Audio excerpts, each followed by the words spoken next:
pamagat ng aking talumpati ay wikang mapaglaya, boses ng kabataan. Sa bawat titik, sa bawat tunog, Pilipino, wika ng pag-asa, ngunit sa gitna ng mga patakaran, tila ba mga boses ng kabataan ay nawalan ng karapatan. Kami po ay mag-aaral.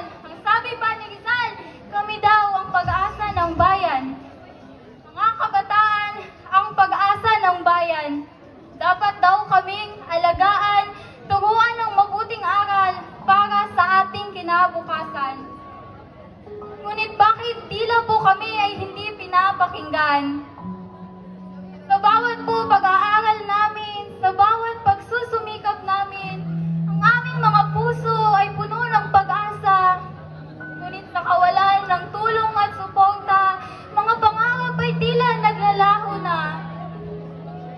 Sa gobyerno, sa mga taong naghahari, ay sana po, sana'y kami marinig ninyo mula sa aming mga hinaing, mga pangamba at mga pangarap na nais naming makamtan at maabot sapagkat kami rin ay bahagi ng bayan na ito.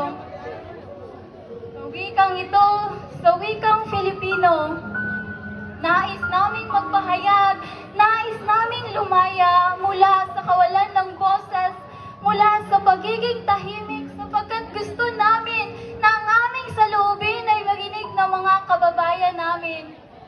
Sa bawat tula, sa bawat awit, ang aming mga boses ay patuloy na mag-uugong hanggang sa gobyerno ay marinig ang mga sigaw namin. At bigyan kaming espasyo para maibahagi at maipahayag ang aming mga pananaw bilang kabataan sa bayang ito. Para sa